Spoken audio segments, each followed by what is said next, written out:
Gargi classes के online platform पर आप सभी जुड़ने वालों का बहुत बहुत हार्दिक अभिनंदन, स्वागत। भारतीय राज्य व्यवस्था की वीडियो सीरीज में हम राष्ट्रपति पद और उसकी शक्तियों के संबंध में पिछले वीडियो लेक्चर्स में बात कर रहे थे। आज हम राष्ट्रपति का अंतिम भाग या अंतिम शक्तियों के रूप में जिस चैप्टर को डिस्कस करने वाले हैं वो बहुत इंपॉर्टेंट है।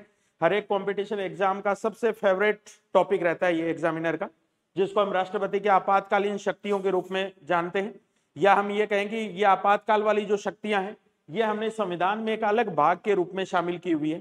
भाग संख्या 18 जो है वो स्पेशली एक अलग भाग के रूप में राष्ट्रपति की पावर्स के रूप में शामिल रहती है, जिसको इमरजेंसी पावर्स बोलते हैं, अपनी आपातकालीन शक्तियां बोलते हैं। जैसा कि हमने शुरू में डिस्कस किया था कि भारतीय संविधान जो है उसके अंदर राष्ट्रपति को दो प्रकार की शक्तियां दी हुई है हमारे पास।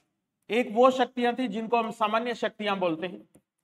तो सामान्य शक्तियों का अर्थ तो मैंने बताया था आपको, ऐसी शक्तियां जो शांति काल के दौरान काम में ली जाती हैं, यानी कि देश में जब सब कुछ ठीक ठाक चल रहा हो, शांति स्थापित हो, उस समय राष्ट्रपति जिन शक्तियों का उपयोग करता है वो तो उसकी सामान्य शक्तियां रहती है। और दूसरा जो शक्तियां हमारे पास, जब देश के अंदर किसी प्रकार की कोई इमरजेंसी उत्पन्न हो जाए तो उस इमरजेंसी की अवस्था में, यानी कि आपातकाल की अवस्था में जो शक्तियां राष्ट्रपति इस्तेमाल में रहता है उनको अपने इमरजेंसी पावर्स बोलते हैं।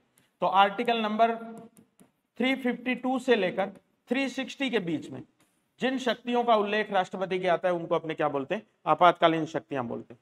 और इनके लिए स्पेशल हमने एक भाग बना रखा है संविधान का, कौन सा, 18 नंबर भाग। संविधान का भाग 18 किससे संबंधित है, राष्ट्रपति या आपातकालीन प्रावधान से संबंधित है। अभी आपातकालीन शक्तियों का प्रावधान जो है ये भारत देश में क्यों शामिल किया गया, तो चूंकि भारत लंबे समय से अंग्रेजों से आजाद होकर के और उसके बाद में भारत अपना संविधान बना रहा था, तो संविधान निर्माताओं ने सोचा कि अगर अचानक से देश के सामने उसकी एकता और अखंडता को लेकर कोई चुनौती खड़ी हो जाए, मान लो, या एकता और अखंडता समाप्त होने की कगार पर आ जाए, उसको कोई खतरा उत्पन्न हो जाए, तो फिर अचानक कौन सी ऐसी पावर इस्तेमाल में ली जाए जिससे हमारी एकता और अखंडता क्या रहे, सुनिश्चित की जा सके या उसको बचाया जा सके।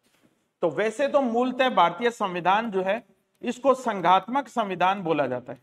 हमारा जो संविधान है यह संविधान किस प्रकृति का है, संघात्मक प्रकृति का संविधान है। लेकिन संघात्मक प्रकृति का हमारा मतलब यह होता है कि ऐसा संविधान जिसमें केंद्र और राज्य दोनों के बीच में शक्तियों का विभाजन किया गया हो, यानी कि केंद्र किन किन शक्तियों का प्रयोग करेगा यह संविधान में लिख दिया गया है, राज्य किन किन शक्तियों का प्रयोग करेगा यह संविधान में लिख दिया गया है।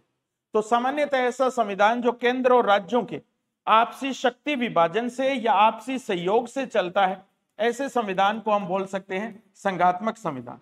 इसमें केंद्र और राज्य दोनों को अपनी अपनी स्वतंत्रताएं दी हुई, लेकिन अगर ऐसी स्थिति बने जब देश की एकता और अखंडता को खतरा उत्पन्न हो जाए तो ये पूरी शक्तियां केंद्र में आ जाती है। राज्य वाली जो शक्तियां हैं वो अब किस में निहित हो जाती है, केंद्र में निहित हो जाती है। यानी कि राज्यों के पास जो शक्ति दी गई थी वो शक्ति थोड़े समय के लिए निलंबित कर दी जाती है, थोड़े समय के लिए उनको लागू होने से रोक दिया जाता है, समाप्त नहीं होती है, बल्कि उनको केवल उपयोग करने से राज्य को क्या कर दिया जाता है, रोक दिया जाता है। तो ऐसी जो व्यवस्था होती है जिसके अंदर केवल केंद्र में ही शक्तियां निहित होती है या शक्तियों का प्रयोग केवल केंद्र करता है, ऐसे संविधान को हम बोलते हैं एकात्मक संविधान। ऐसे संविधान को क्या कहते हैं, एकात्मक संविधान। लेकिन हमारा संविधान कैसा है, संघात्मक है। लेकिन जब हमारे देश के अंदर इमरजेंसी उत्पन्न हो जाती है, आपातकाल उत्पन्न हो जाता है, उस समय हमारे देश का संविधान संघात्मक न रहकर क्या बन जाता है, एकात्मक बन जाता है। कहने का मतलब संविधान के अंदर दिया हुआ शक्ति विभाजन जो है वो एक समय के लिए क्या हो जाएगा, सस्पेंड हो जाएगा, निलंबित हो जाएगा। राज्य अपनी शक्तियों का प्रयोग नहीं कर पाएंगे, राज्य वाली शक्तियों का प्रयोग कौन करेगा, केंद्र करेगा। तो ऐसा संविधान संघात्मक संविधान से किस में बदल जाएगा, एकात्मक संविधान में। लेकिन यह परिस्थिति सामान्य या शांति काल में नहीं है, यह परिस्थिति उस समय है जब देश के अंदर क्या लग गया है, इमरजेंसी लग गई है, आपातकाल लग गया। तो अब राष्ट्रपति को ये जो शक्तियां हमने प्रदान की हैं, इन शक्तियों का स्रोत क्या है, सोर्स क्या है। यानी कि अगर आपसे पूछे भाग संख्या 18 या भारत के संविधान में आपातकाल का प्रावधान कौन से सोर्स से ग्रहण किया गया, कौन से सोर्स से शामिल किया गया, तो ये वास्तव में 1935 का जो हमारा अधिनियम था, अंग्रेजी शासन अधिनियम जो था, भारत सरकार अधिनियम 1935, उससे ये प्रावधान लिया हुआ है आपातकालीन शक्तियों का। लेकिन एक ऐसा देश भी था जिसके अंदर इस प्रकार की इमरजेंसी पावर्स का वर्णन संविधान में मिलता है, और वो देश है जर्मनी, जिसको उस समय पश्चिमी वाइमर के नाम से जाना जाता था, पश्चिमी वाइमर या जर्मनी के नाम से। तो अगर ऑप्शन में अपने पास ऐसा है कि आपातकालीन शक्तियों का प्रावधान कहां से ग्रहण किया गया है, तो फर्स्ट प्रायोरिटी तो अपने को देनी है 1935 के एक्ट को। अगर ये ऑप्शन में नहीं हो तो फिर अपने जर्मनी के संविधान जो है उसको भी, यानी कि वीमर का या वाइमर का जो सिद्धांत है वो भी आपातकालीन शक्तियों का एक क्या है, सोर्स है हमारे पास। ठीक, अब ये आपातकालीन शक्तियां कितने प्रकार की होती हैं, तो संविधान के अंदर कुल मिला के 3 प्रकार के आपातकाल का उल्लेख किया गया है। देखिए आप आर्टिकल नंबर 352 के बारे में, 356 के बारे में और 360 के बारे में, 4 का गैप है इनके बीच में, 352, 356 और 360। 352 वाला जो आर्टिकल है इसको कॉमनली या प्रचलित भाषा के अंदर हम एक नाम देते हैं राष्ट्रीय आपातकाल का। क्या नाम देते हैं? राष्ट्रीय आपातकाल का। 352 के अंतर्गत जो आपातकाल लगाया जाता है उस आपातकाल का एक पॉपुलर नाम है राष्ट्रीय आपातकाल, लेकिन हमारे संविधान में यह शब्द नहीं है। संविधान में राष्ट्रीय आपातकाल नाम का कोई शब्द नहीं है, यह केवल पॉपुलर नेम है, प्रचलित नेम है, जिसका संविधान में उल्लेख नहीं किया गया है। तो फिर संविधान में इसके लिए क्या शब्द लिखा हुआ है? वहां सिर्फ यह लिखा हुआ है आपात की उद्घोषणा। क्या लिखा हुआ है? आपात की उद्घोषणा, बस ये वर्ड लिखा हुआ है कि आर्टिकल 352 के अंतर्गत आपात की उद्घोषणा की जा सकती है, ये लाइन लिखी हुई। लेकिन उसको मीडिया ने या आपने ये कहें कि देश के अंदर उसको जो पॉपुलैरिटी मिली वो किस नाम से मिली? राष्ट्रीय आपातकाल के नाम से मिली। ऐसे ही अगला आर्टिकल 356 जो है, इसमें जो प्रचलित नाम मिलता है उसको अपने राष्ट्रपति शासन बोलते हैं। क्या बोलते हैं? राष्ट्रपति शासन, या इसको कई बार राज्य आपातकाल भी बोल दिया जाता है। ये राष्ट्रीय आपातकाल है और ये कैसे? राज्य आपातकाल है, लेकिन संविधान में इसका भी उल्लेख नहीं है। तो फिर 356 की जगह संविधान में क्या लिखा हुआ है? संवैधानिक तंत्र की विफलता, ये वर्ड लिखा हुआ है। क्या लिखा हुआ है? संवैधानिक तंत्र की विफलता। इसी प्रकार से 360 के अंतर्गत जो आपातकाल लगाया जाता है उसको हम क्या बोलते हैं? वित्तीय आपातकाल बोलते हैं, फाइनेंशियल इमरजेंसी बोलते हैं। तो कहने का मतलब आपातकाल वाली जो शक्तियां हैं ये 3 टाइप की होती हैं। 352 के अंतर्गत होती है उसको आपात उद्घोषणा बोलते हैं, 356 में होती है उसको संवैधानिक तंत्र की विफलता बोलते हैं, और जो 360 के अंतर्गत होती है उसको क्या कहा जाता है? वित्तीय आपातकाल कहा जाता है। लेकिन इनके जो पॉपुलर नेम है वो क्या है? राष्ट्रीय आपातकाल, राष्ट्रपति शासन, राज्य आपातकाल। इसका कोई पॉपुलर नेम नहीं है, इसको वित्तीय आपातकाल ही बोलते हैं। समझिए बात। अब इनका 1 बाय 1 करके अपने वर्णन देखने की 352 और के लागू होने पर कौन कौन से प्रावधान जो है वो लागू हो सकते हैं। देखिए आप पहले अपने इसको थोड़ा सा समझ लेते हैं, उसके बाद में अपने पीपीटी पे बात कर लेंगे। आर्टिकल नंबर 352 की बात कर रहे हैं, 352 की बात कर रहे हैं। 352 के अंदर हम कौन सी चीजें पढ़ने वाले हैं वो देखते हैं। पहले तो अपने सबसे पहले तो हम आधारों के बारे में पढ़ेंगे कि किन आधार पर आर्टिकल 352 का प्रयोग किया जाएगा, 352 का प्रयोग किया जाएगा। आधार के बाद हम पढ़ेंगे कि ये इमरजेंसी लगाने की सिफारिश कौन करेगी, रिकमेंडेशन कौन करेगी, किसकी कहने पर यह आपातकाल राष्ट्रपति द्वारा लगाया जाएगा, उसको बोलेंगे सिफारिश। उसके बाद में हम देखेंगे कि एक बार अगर ये लागू हो गया तो इसकी अवधि कितनी रहेगी, टाइम पीरियड कितना रहेगा इसका, और टाइम पीरियड को अगर बढ़ाना हो, टाइम पीरियड को अगर बढ़ाना हो तो उसके लिए फिर क्या प्रोसेस होगी, बढ़ाने की क्या प्रक्रिया होगी, वो देखेंगे। फिर हम एक बात करेंगे कि इस आपातकाल को समाप्त कैसे किया जा सकता है, अगर इसको खत्म करना हो तो फिर कौन सी प्रक्रिया का इस्तेमाल करेंगे अपने। और लास्ट में हम ये देखेंगे कि जब देश में आपातकाल लागू हो जाता है तो हमारे देश के अंदर संवैधानिक रूप से कौन से प्रभाव उत्पन्न होने शुरू हो जाते हैं। तो इन 4-5 टॉपिक्स में डिवाइड करके अपने को उसको पढ़ना है।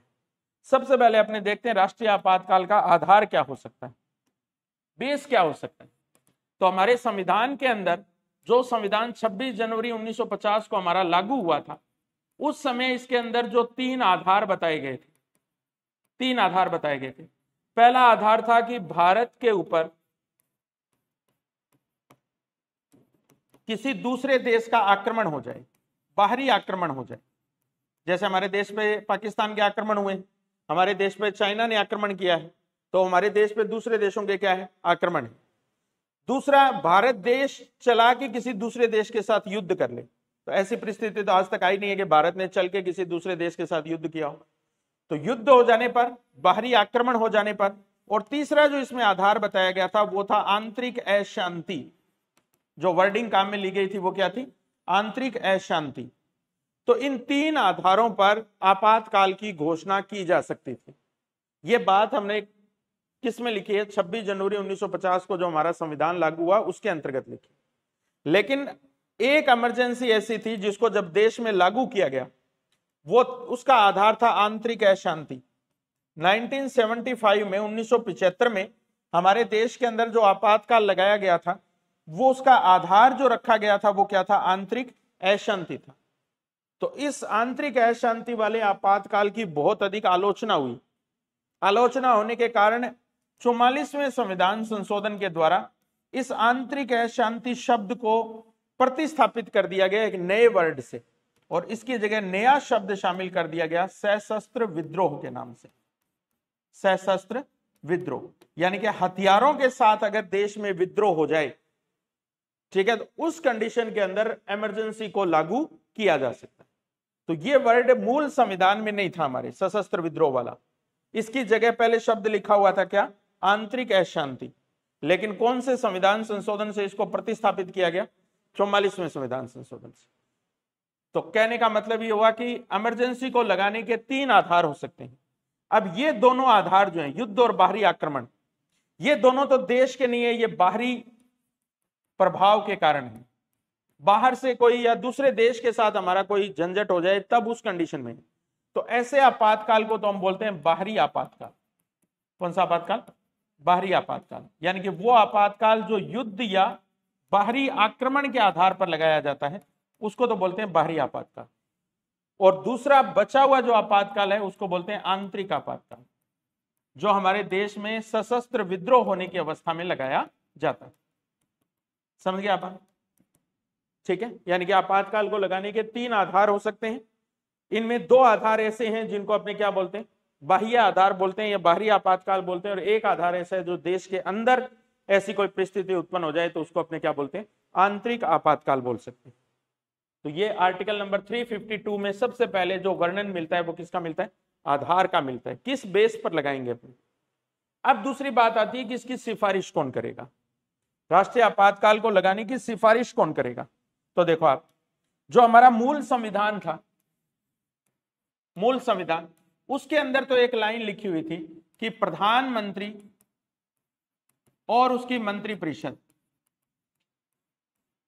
राष्ट्रपति को मौखिक सलाह के आधार पर आपातकाल को लागू करवा सकती। प्रधानमंत्री और उसके मंत्रिपरिषद जो है वो मौखिक आधार पर राष्ट्रपति को बोलकर क्या लागू करवा सकती है? आपातकाल लागू करवा सकती है। तो सिफारिश करने वाला मुख्य रूप से जो व्यक्ति होता था वो प्रधानमंत्री होता था, और वो किस आधार पर लगवा सकता था? मौखिक आधार पर। लेकिन जैसा मैंने अभी बताया 1975 वाला आपातकाल सबसे ज्यादा विवादित हुआ था। तो इस आपातकाल के समाप्त होते ही 44वां संविधान संशोधन किया गया, और उस 44वें संविधान संशोधन से एक परिवर्तन तो हमने देखा, सशस्त्र विद्रोह नाम का नया शब्द जोड़ दिया। यहां क्या चेंज हुआ इस संविधान संशोधन से? इसमें एक तो यह लिख दिया गया कि प्रधानमंत्री अकेला नहीं लगवा सकता आपातकाल, उसके साथ मंत्रिपरिषद की जगह यहां जो शब्द काम में लिया गया वो था मंत्रिमंडल। कौन सा शब्द? मंत्रिमंडल। इंग्लिश में इसको बोलेंगे कैबिनेट।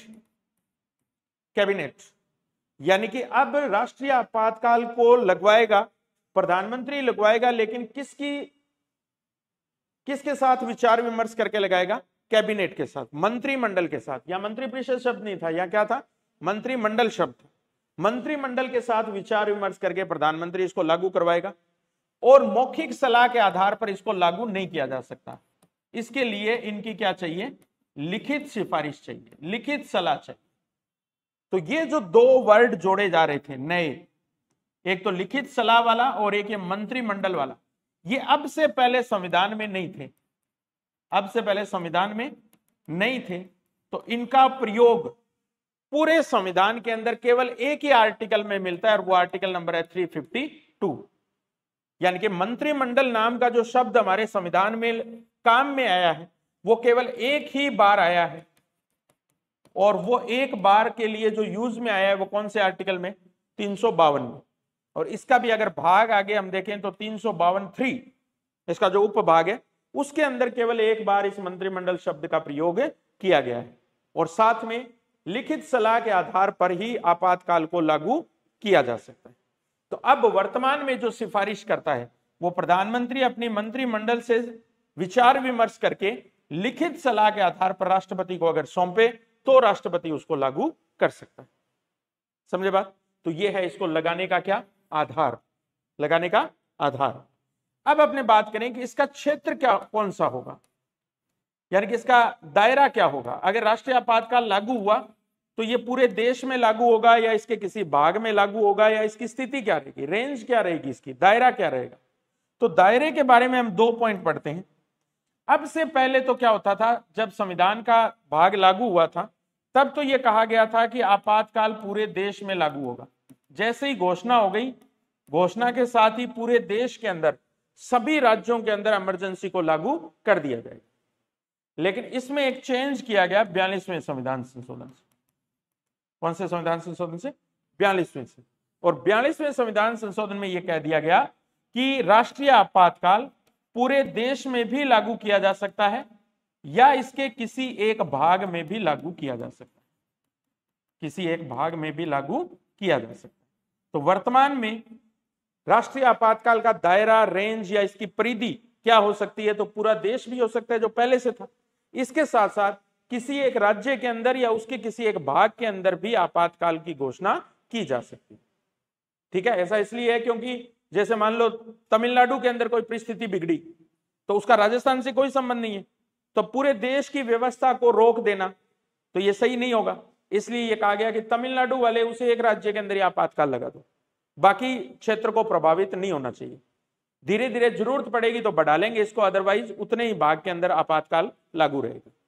ठीक है, तो अब तक हमने 3 बातें पढ़ी इसके बारे में। आधार क्या है इसका, सिफारिश कौन करेगा इसका, और इसकी रेंज क्या होगी, दायरा क्या होगा इसका। ठीक है, अब अपने नेक्स्ट बात इसमें जो पढ़नी है वो है इसकी अवधि। ये बात तो हमने पढ़ ली, आधार पढ़ लिया, सिफारिश पढ़ ली और इसका दायरा पढ़ लिया। 3 बातें होगी। अब देखो आप टाइम पीरियड कितना होगा इसका, अवधि कितनी होगी। अब अवधि के बारे में भी हमें यह 2 बातें देखनी है। हमारे मूल संविधान जो था उसमें तो यह बात लिखी हुई थी कि एक बार जब राष्ट्रपति के द्वारा आपात की उद्घोषणा कर दी जाती है तो उसकी अवधि 2 माह रहती है, यानी कि वो 2 महीने तक लागू रहता है। यह बात तो कहां थी, मूल संविधान में थी। लेकिन वही 44वां संविधान संशोधन हुआ और उस 44वें संविधान संशोधन से इसकी अवधि 2 माह से घटाकर कितनी कर दी गई, 1 माह कर दी गई।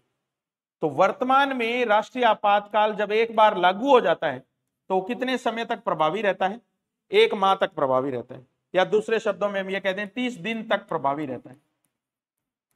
ठीक, अब जैसे ही 30 दिन की अवधि पूरी होने पर आएगी उससे पहले अगर इसकी अवधि बढ़ानी है, अवधि क्या करनी है, बढ़ानी है, अगर इसकी अवधि आगे जारी रखना है इसको, तो इसके लिए एक विशेष प्रक्रिया अपनानी पड़ेगी।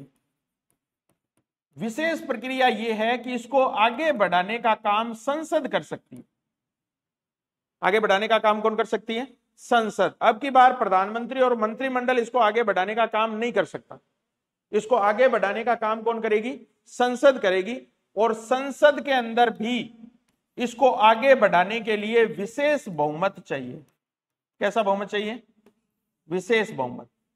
विशेष बहुमत से हमारा मतलब क्या होता है, देखो संसद का मतलब है लोकसभा और राज्यसभा, राष्ट्रपति तो है ही लेकिन लोकसभा और राज्यसभा 2 सदन है हमारे। तो ये प्रक्रिया जब आगे बढ़ाने वाली शुरू होगी तो ये दोनों सदनों से पूरी होनी चाहिए। लोकसभा भी सहमत होनी चाहिए आगे बढ़ाने के लिए और राज्यसभा भी सहमत होनी चाहिए। दोनों सहमत होगी तभी आगे बढ़ेगी। आगे बढ़ाने के लिए दोनों सदनों में हमें कौन से बहुमत की जरूरत पड़ेगी, विशेष बहुमत की जरूरत पड़ेगी। विशेष बहुमत क्या होता है, देखो यहां पर ये जो सदन के सदस्य हैं, टोटल सदन के कुल सदस्यों का बहुमत, समझना इस बात को थोड़ा सा, सदन के कुल सदस्यों का बहुमत जैसे मान लो लोकसभा के टोटल सदस्य मान लो 543 543 का आधा कर दें अगर अपने, यानी कि लगभग 272 मान लें, 272 सदस्य इसके पक्ष में होने चाहिए। जैसे राज्यसभा में सीटों की संख्या 245, 123 लोग इसके समर्थन में होने चाहिए। नंबर एक बात तो ये, यानी कि जिस भी सदन की हम बात कर रहे हैं उस सदन के कुल सदस्यों का बहुमत होना चाहिए। मतलब कुल सदस्यों का बहुमत से मतलब है 50% प्लस एक जना उसके क्या होना चाहिए, समर्थन में होना चाहिए। एक शर्त तो ये पूरी होनी चाहिए। दूसरी शर्त ये पूरी होनी चाहिए कि जो भी सदस्य उस दिन उपस्थित हुए हैं, जिस दिन आपातकाल की घोषणा सदन में रखी गई है, उस दिन उपस्थित होने वाले सदस्य और मतदान करने वाले सदस्य, इनका 2/3 बहुमत और होना चाहिए साथ में। कितना बहुमत होना चाहिए? 2/3 बहुमत और होना चाहिए। जैसे 543 सदस्य हैं मान लो लोकसभा के, उस दिन सदन के अंदर 500 लोग ही आए, 43 लोग आए ही नहीं, यानी कि उपस्थित कितने हुए? 500 हुए। अब 500 का हमें 2/3 बहुमत और चाहिए। टोटल बहुमत तो चाहिए ही चाहिए हमें, 272 तो चाहिए पहले। 272 के साथ हमें क्या चाहिए? उपस्थित और मतदान सदस्यों का कितना हिस्सा होना चाहिए? 2/3। तो यह प्रक्रिया दोनों सदनों से पूरी करनी पड़ेगी। लोकसभा में भी यही प्रक्रिया होनी चाहिए और राज्यसभा में भी यही प्रक्रिया होनी चाहिए। कहने का मतलब इसकी अवधि को विशेष बहुमत के द्वारा आगे बढ़ाया जा सकता है, सामान्य बहुमत से आगे नहीं बढ़ेगी। इसके लिए हमें बहुमत कैसा चाहिए? विशेष बहुमत चाहिए। स्पेशली ध्यान रखना, ये आपातकाल की उद्घोषणा को 1 माह की समाप्ति से पहले पहले अगर आगे बढ़ाना है तो इसके लिए सदन के, यानी कि दोनों सदन लोकसभा और राज्यसभा के विशेष बहुमत की क्या पड़ेगी? आवश्यकता पड़ेगी। अब एक बार अगर विशेष बहुमत से यह पारित हो गया तो अगले 6 महीने तक ये और लागू रह जाएगा। कितने महीने तक? 6 महीने तक और लागू रह जाएगा। अब अगर 6 महीने पूरे होने से पहले पहले इसकी अवधि को और आगे बढ़ाना हो, मान लो और लंबा खींचना हो इसको, तो वापिस विशेष बहुमत की प्रक्रिया अपनानी पड़ेगी। पुनः विशेष बहुमत की प्रक्रिया के द्वारा इसको फिर आगे 6 माह के लिए बढ़ा सकते हैं। दूसरी बार बढ़ा दिया, फिर और जरूरत पड़ेगी, वही विशेष बहुमत के द्वारा थर्ड टाइम बढ़ा सकते हैं। कहने का मतलब इसको जितना लंबा खींचना हो खींच सकते हैं, लेकिन हर बार आपको एक ही प्रक्रिया अपनानी पड़ेगी, वो है विशेष बहुमत की प्रक्रिया। समझिए आप? यानी कि 2/3 बहुमत से हर बार इसको 6 माह के लिए आगे बढ़ाया जा सकता है। तो इस बेस पर हम ये कह सकते हैं कि इमरजेंसी की अधिकतम अवधि निर्धारित नहीं है। अधिकतम अवधि कितनी भी हो सकती है राष्ट्रीय आपातकाल की, शर्त वही है कि हर 6 माह के बाद में उसको विशेष बहुमत से दोबारा पारित करना पड़ेगा, अनुमोदन करवाना पड़ेगा उसका। और अनुमोदन दोनों सदन करेंगे, लोकसभा भी करेगी और राज्यसभा भी करेगी। दोनों सदनों के अनुमोदन से यह प्रक्रिया बार बार दोहराकर कितने भी समय के लिए आपातकाल को लागू रखा जा सकता है। समझिए बात? तो पहले जब मूल संविधान के अंदर अवधि थी वो तो कितनी थी? 2 माह थी। इसको 44वें संविधान संशोधन से कितना कर दिया गया? 1 माह कर दिया गया।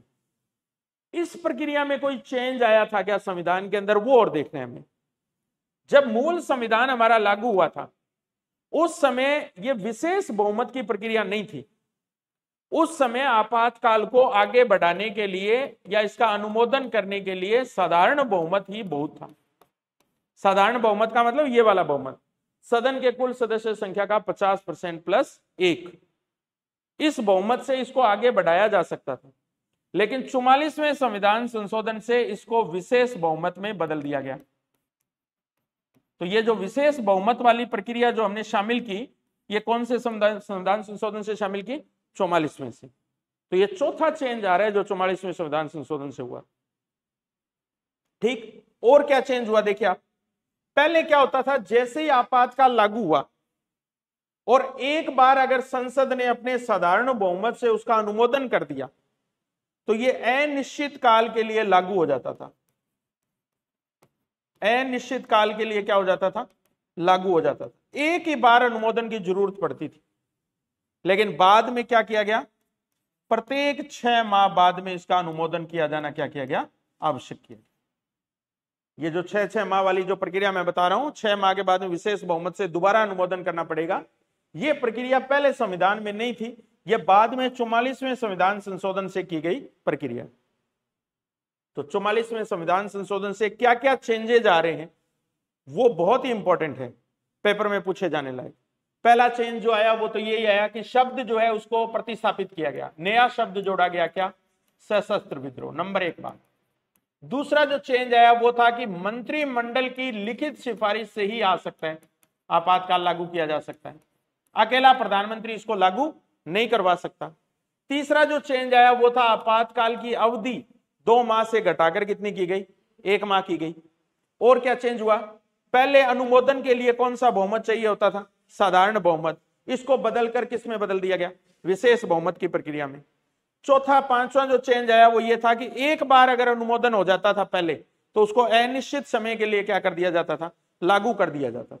लेकिन 44वें संशोधन से इसको अवधि जो है वो कितनी निश्चित कर दी गई, 6 माह निश्चित कर दी गई। 6 माह के बाद इसको आगे बढ़ाना है तो वापिस हमें विशेष बहुमत से ही इसको क्या करना पड़ेगा, आगे बढ़ाना पड़ेगा। और इस प्रक्रिया से हम इसको अनिश्चित काल के लिए, कितनी भी अवधि के लिए हम इसको लागू रख सकते हैं। समझे बात। तो ये आपातकाल की अवधि कितनी होगी उसके बारे में ये कंप्लीट बातें हमने देखी, और इसकी प्रोसेस क्या होगी वो भी हमने देखी। ठीक, अब वापस अपने वहां देखते हैं। देखिए ये देखो, अवधि की बात कर दी और इसको आगे बढ़ाने की प्रक्रिया की बात हमने कर दी। अब बात आती है कि इसको समाप्त कैसे किया जा सकता है। आपातकाल को अगर समाप्त करना हो तो इसकी विधियां क्या हो सकती हैं। देखो आप आपातकाल की समाप्ति की विधियां देखिए आप, समाप्ति की विधियां देखो। आपातकाल कई तरीके से समाप्त हो सकता है। पहला तरीका जो है वो यही है कि राष्ट्रपति चाहे, राष्ट्रपति वो कभी भी आपातकाल को वापस ले सकता है।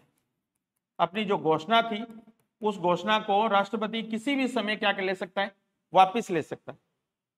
अब राष्ट्रपति अपना कोई भी निर्णय लेगा तो प्रधानमंत्री और उसके मंत्रिमंडल के मंत्रिपरिषद जो है उससे सलाह करके लेगा। पहले ही हमने कहा था कि राष्ट्रपति अपनी इन शक्तियों का प्रयोग प्रधानमंत्री और उसकी मंत्रिपरिषद की सलाह से करेगा। तो अगर प्रधानमंत्री राष्ट्रपति को सलाह दे दे कि बस अब आपातकाल को खत्म कर दो, तो राष्ट्रपति अपना एक ऑर्डर निकालेगा, ऑर्डर निकाल के कभी भी इसको आपातकाल को क्या कर सकता है, वापिस ले सकता है। ऐसी कंडीशन में राष्ट्रपति के लिए किसी प्रकार के संसद से अनुमोदन लेने की जरूरत नहीं है। बहुत इंपॉर्टेंट पॉइंट है। आपात उद्घोषणा को समाप्त करने के लिए राष्ट्रपति को संसद से अनुमति लेने की आवश्यकता नहीं है, जबकि इसको स्वीकार करवाने के लिए संसद का अनुमोदन होना क्या है, जरूरी है। इसको आगे जारी रखने के लिए संसदीय अनुमोदन क्या होता है, आवश्यक होता है, लेकिन इसको समाप्त करने के लिए संसदीय अनुमोदन की आवश्यकता नहीं है। नंबर 1 बात। तो पहला पॉइंट तो ये है कि राष्ट्रपति इसको कभी भी क्या ले सकता है, वापस ले सकता है। दूसरी बात, अगर इसकी प्रथम बार की अवधि 30 दिन की अवधि समाप्त हो जाए और संसद इसका आगे अनुमोदन न करे तो यह अधिकतम कितने समय तक लागू रहेगा, 30 दिन लागू रहेगा। संसद ने इसको आगे नहीं बढ़ाया तो यह ऑटोमेटिक क्या हो जाएगी, समाप्त हो जाएगी। तीसरी बात, संसद अगर एक बार अनुमोदन कर दे तो 6 माह के बाद अगर संसद अनुमोदन न करे आगे बढ़ाने के लिए तो ये 6 माह के बाद में तुरंत अपने आप क्या हो जाएगा, समाप्त हो जाएगा। भी दोबारा आगे नहीं बढ़ाया संसद ने इसको तो 6 माह के बाद में आपातकाल ऑटोमेटिकली क्या हो जाएगा, समाप्त हो जाएगा। या ये हो सकता है कि इसकी प्रथम अवधि जो है 30 दिन वाली वो समाप्त हो जाए, संसद ने आगे इसका अनुमोदन नहीं किया तो समाप्त हो जाएगा। चौथा एक तरीका और हो सकता है, उस तरीके को वो इंपॉर्टेंट है और उसको बोलते हैं लोकसभा की पहल। किसकी पहल, लोकसभा की पहल। राज्यसभा आपातकाल को समाप्त नहीं करवा सकती, नंबर 1 बात। केवल कौन करवा सकती है, लोकसभा करवा सकती है। लोकसभा की पहल से क्या मतलब है, अगर लोकसभा के 1/10 सदस्य, कितने सदस्य, 1/10 सदस्य, मान लो 543 सदस्य है, इनका 1/10 करें यानी कि 55 सदस्य, कितने सदस्य, 55 सदस्य लिखित में लिखित में लोकसभा का सत्र बुलाने की राष्ट्रपति को सिफारिश करें। राष्ट्रपति को क्या करें? सिफारिश करें। यानी कि 55 सदस्य लिख के दे दे, राष्ट्रपति को लिख के दे दे कि लोकसभा की विशेष बैठक बुलाई जाए और उस विशेष बैठक के अंदर हम इस आपातकाल को समाप्त करना चाह रहे हैं। तो राष्ट्रपति को जैसे ही यह नोटिस मिलेगा लोकसभा का, 14 दिन के अंदर अंदर राष्ट्रपति को आपातकालीन बैठक बुलानी पड़ेगी लोकसभा की। 14 दिन के भीतर भीतर उसको लोकसभा का विशेष सत्र आयोजित करना पड़ेगा, स्पेशल सेशन आयोजित करना पड़ेगा। और उस सेशन में लोकसभा अगर साधारण बहुमत से, कौन से बहुमत से? साधारण बहुमत से अगर आपातकाल को समाप्त करने का प्रस्ताव पारित कर दे तो उसी समय आपातकाल को क्या मान लिया जाएगा? समाप्त मान लिया जाएगा। 4 तरीके हो सकते हैं आपातकाल को समाप्त करने के। पहला तरीका तो राष्ट्रपति कभी भी इसको क्या कर सकता है? वापस ले सकता है। दूसरा तरीका क्या हो सकता है? 30 दिन की अवधि में संसद ने इसको आगे बढ़ाने का अनुमोदन नहीं किया, समाप्त हो जाएगा। एक बार अनुमोदन कर दिया संसद ने अगर, और 6 माह पूरे होने के बाद इसको आगे बढ़ाने की प्रक्रिया और नहीं लागू की, तो ये अपने आप क्या हो जाएगा? समाप्त हो जाएगा। चौथा पार्ट ये भी हो सकता है कि लोकसभा स्वयं आगे चलकर पहल करे।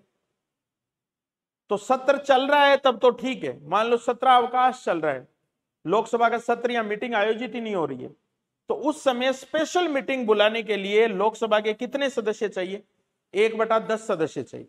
वो रिटर्न में लिख के देंगे राष्ट्रपति को कि लोकसभा की विशेष बैठक बुलाई जाए। और वो बैठक कितने दिन के अंदर अंदर आयोजित हो सकती है? 14 दिन के अंदर आयोजित हो सकती है। और उस मीटिंग में अगर लोकसभा अपने साधारण बहुमत से, यहां विशेष बहुमत नहीं चाहिए, आपातकाल की उद्घोषणा को समाप्त करवाने के लिए हमें विशेष बहुमत नहीं चाहिए, साधारण बहुमत की प्रक्रिया के द्वारा लोकसभा इसको क्या करवा सकती है? समाप्त करवा सकती है। तो बड़ी इंपॉर्टेंट बात है ये, और ये बात पहले नहीं थी संविधान के अंदर। ये पॉइंट भी 44वें संविधान संशोधन से ही जोड़ा गया है। ये लोकसभा की पहल वाला जो मैटर है, ये भी मूल संविधान में नहीं था। मूल संविधान में तो यही तरीके थे 3 ऊपर वाले, लेकिन 44वें संशोधन से हमने ये तरीका एक और नया जोड़ दिया कि लोकसभा चलकर अगर पहल करे तो भी आपातकाल को क्या करवाया जा सकता है? समाप्त करवाया जा सकता है। तो वापिस अपने उसी बैकग्राउंड पे देखते हैं। ये देखें आप, आपातकाल को क्या करवाया जा सकता है? समाप्त किया जा सकता है। ठीक है, अब अपने पास लास्ट एक बचता है इसमें कि आपातकाल के प्रभाव क्या देखने को मिलेंगे। आपातकाल के प्रभाव क्या देखने को मिलेंगे? चलिए आपातकालीन प्रभावों की अपने बात करें। देखो, इसका सीधा सीधा प्रभाव जो पड़ता है वो राज्यों पर पड़ता है। ठीक है, आपातकाल का सीधा प्रभाव किस पर पड़ेगा? राज्यों पर। राज्यों पर क्या प्रभाव पड़ेगा? देखो आप, राज्यों के अंदर मुख्यमंत्री होते हैं और उनकी मंत्रिपरिषद होती है। सीएम होगा और उनकी मंत्रिपरिषद होगी। इसको हम बोलेंगे कार्यपालिका। राज्य की क्या बोलेंगे? इसको कार्यपालिका बोलेंगे। इसी तरीके से राज्य के अंदर विधानमंडल होगा या राज्य के अंदर विधानसभा होगी। विधानसभा का काम क्या होगा? विधि या कानून बनाना होगा। जैसे संसद केंद्र के लिए कानून बनाती है, विधि बनाती है, तो विधानसभा राज्य के लिए विधि बनाएगी। अब इन दोनों पर क्या प्रभाव पड़ेगा पहले तो ये देखते हैं। देखो, राज्यों की कार्यपालिका को निर्देश देने से रोक दिया जाता है, ऑर्डर देने से रोक दिया जाता है। यानी कि अब मुख्यमंत्री या उसकी मंत्रिपरिषद किसी प्रकार के कोई ऑर्डर जारी नहीं कर सकते। अब ऑर्डर जारी करने की जो पावर है वो किसकी है? संघ की। किसकी है? संघ की। यानी कि संघ की तरफ से राज्य की कार्यपालिका को निर्देश दिए जाएंगे और राज्य का मुख्यमंत्री और उसकी मंत्रिपरिषद संघ द्वारा दिए गए निर्देशों के अनुसार ही क्या करेगी? कार्य करेगी। समझ आई बात आप? तो इसका मतलब यह है कि जब आपातकाल लागू हो जाए तो ये नहीं होगा कि मुख्यमंत्री और उसकी मंत्रिपरिषद को भंग कर दिया जाता है, भंग नहीं किया जाता, वो अपनी जगह काम करते रहते हैं, लेकिन उनके काम करने की या उनके निर्देश देने की पावर जो है वो अब राज्य की कार्यपालिका से निकलकर किस में चली गई है, संघ की कार्यपालिका में चली गई है। यानी कि प्रधानमंत्री और उसकी मंत्रिपरिषद जो है वो अब राज्य की कार्यपालिका को निर्देशित करेगी कि आपको कैसे काम करना है, कौन से ऑर्डर पारित करने हैं, किस प्रकार से व्यवस्था को संभालना है। ये पावर अब मुख्यमंत्री के हाथ में नहीं रहती, बल्कि किसके हाथ में चली जाती है, प्रधानमंत्री और उसकी मंत्रिपरिषद के हाथ में चली जाती है। ध्यान रखना, इसमें क्वेश्चन आता है राष्ट्रीय आपातकाल का कौन सा एक प्रभाव नहीं है, और उसमें यह लिख देता है कि राष्ट्रीय आपातकाल के लागू होते ही राज्य की कार्यपालिका भंग कर दी जाती है। नहीं हुई है भंग, ये अपनी जगह काम कर रही है, मुख्यमंत्री भी है, मंत्रिपरिषद भी है, लेकिन बस ये अपनी स्वतंत्रता से काम नहीं कर रही। और मैंने शुरू में बताया था कि राज्यों की जो पावर्स होती है वो सारी किस में चली जाती है, संघ में चली जाती है। किस में चली जाती है, संघ में चली जाती है। अब इसके ऊपर क्या प्रभाव पड़ेगा, देखो विधानसभा के ऊपर। विधानसभा का कार्य है विधि बनाना, कानून बनाना, और ये कानून बना सकती है केवल राज्य सूची के विषयों पर। किस पर, राज्य सूची के विषयों पर ही कानून बना सकती। 3 प्रकार के विषय होते हैं हमारे पास, एक संघ सूची के विषय होते हैं, एक राज्य सूची के विषय होते हैं, एक समवर्ती सूची के विषय होते हैं। संघ वाली पर कानून केवल संघ बना सकती है, राज्य सूची वालों पर केवल राज्य बना सकते हैं, समवर्ती के ऊपर ये दोनों बना सकते हैं, राज्य भी बना सकते हैं और संघ भी बना सकते हैं। लेकिन अगर दोनों बनाए तो प्रभावशाली ज्यादा संघ वाला होगा, प्रभावशाली ज्यादा किसके वाला होगा, संघ वाला होगा। यह सामान्य रूप से यह बात है कि संघ सूची के विषय पर कानून बना सकती है, ये राज्य सूची के विषय पर बना सकता है, और समवर्ती वाले पर दोनों बना सकते हैं। तो सामान्य परिस्थिति में विधानसभा जिन विषयों के ऊपर कानून बना सकती है वो विषय कौन से होते हैं, राज्य सूची के होते हैं। लेकिन जैसे ही आपातकाल लागू हो गया, विधानसभा को राज्य सूची के विषयों पर कानून बनाने का अधिकार तो होता है, लेकिन विधानसभा के साथ साथ यह अधिकार संसद को भी दे दिया जाता है या संसद को भी प्राप्त हो जाता है। यानी कि अब मतलब क्या हुआ इस बात का, मतलब यह हुआ कि राज्य सूची जो अब तक केवल किसके हाथ में थी, विधानसभा के हाथ में थी, वो राज्य सूची के ऊपर कानून अब कौन बना सकती है, संसद भी बना सकती है। कहने का मतलब ये राज्य सूची किस में बदल गई है, समवर्ती सूची में बदल गई। राज्य सूची अब किस में बदल गई है, समवर्ती सूची में बदल गई है। कहने का मतलब राज्य सूची वाले विषयों पर कानून बनाने का अधिकार विधानसभा के साथ साथ, विधानमंडल के साथ साथ किसको प्राप्त हो जाता है, संसद को भी प्राप्त हो जाता है। वेरी इंपॉर्टेंट पॉइंट है ये, आपको कहीं ना कहीं कंफ्यूज करवाएगा ऑप्शन। आपको यही लिख देगा कि आपातकाल लागू होते ही विधानसभा की कानून बनाने की शक्ति निलंबित हो जाती है। नहीं हुई है, विधानसभा भी अपना काम जैसे कर रही थी वैसे ही करती रहेगी, लेकिन समानांतर शक्ति मिल गई है किसको, संसद को। यानी कि राज्य सूची अब किस में तब्दील हो गई है, समवर्ती सूची में बदल गई है। दोनों कानून बना सकते हैं, लेकिन दोनों में से प्रभावी कानून किसका माना जाएगा, संघ का माना जाएगा, संसद का माना जाएगा। प्रभावी कानून किसका होगा, संसद का। तो देखो यहां तो काम करने से रोक ही दिया गया था, राज्य की कार्यपालिका तो कार्य करने से क्या कर दिया गया है, रोक दिया गया है, वो ऑर्डर जारी नहीं करेगी अब। लेकिन यहां विधानसभा के ऊपर विधि बनाने के ऊपर पाबंदी नहीं लगाई गई है। यह अंतर ध्यान रखना दोनों में, बार बार कह रहा हूं आपको। ये इसलिए कह रहा हूं क्योंकि आगे हमें राष्ट्रपति शासन पढ़ना है, उसमें ये पावर्स चेंज हो जाएगी, वहां ऐसी स्थिति नहीं रहेगी, वहां प्रभाव कुछ अलग होंगे।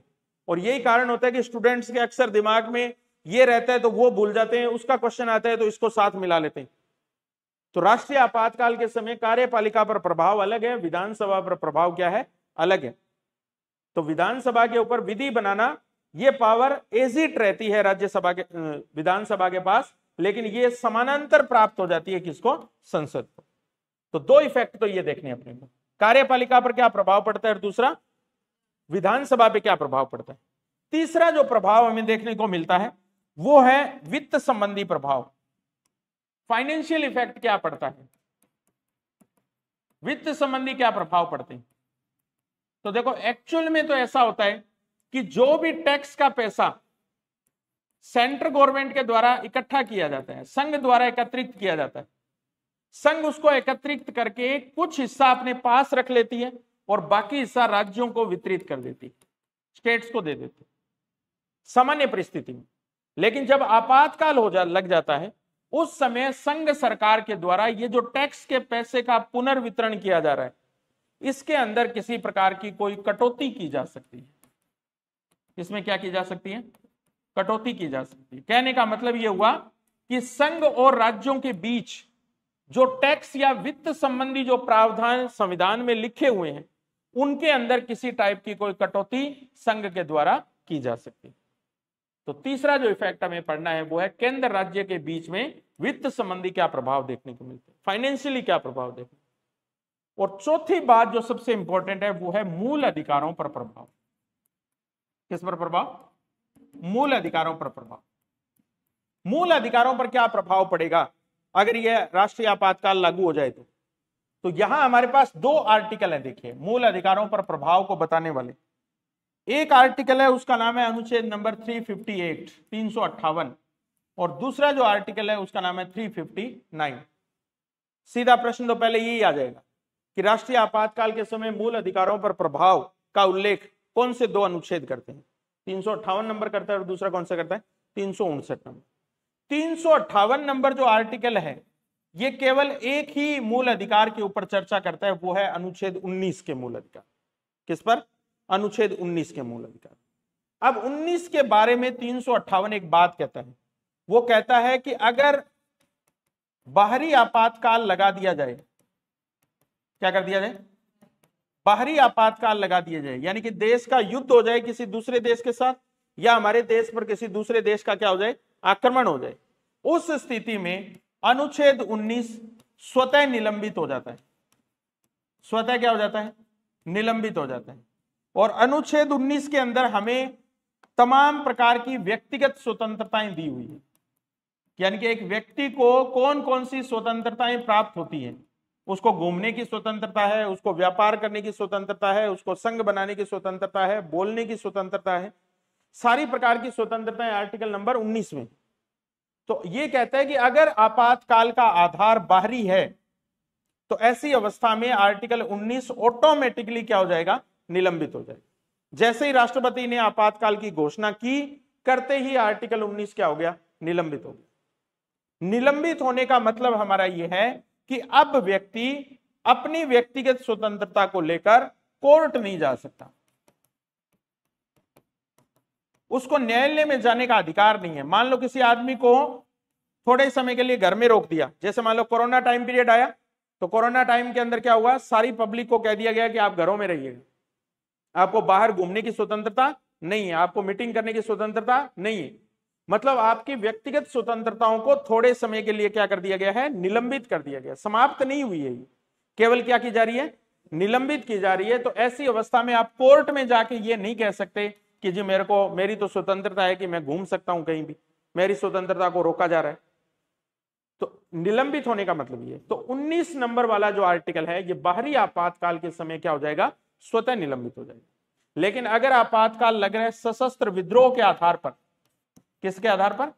सशस्त्र विद्रोह के आधार पर, यानी कि आंतरिक आपातकाल अगर लग रहा है, तो ऐसी अवस्था में राष्ट्रपति को इसको निलंबित करना पड़ेगा। ठीक है, स्वतः नहीं होंगे, ऑटोमेटिक नहीं होंगे। राष्ट्रपति अगर चाहेगा तो एक ऑर्डर जारी करके इनको क्या कर देगा? निलंबित कर देगा। तो आर्टिकल नंबर 358 स्पेशल बात करता है कौन से अनुच्छेद के बारे में? 19 नंबर के बारे में।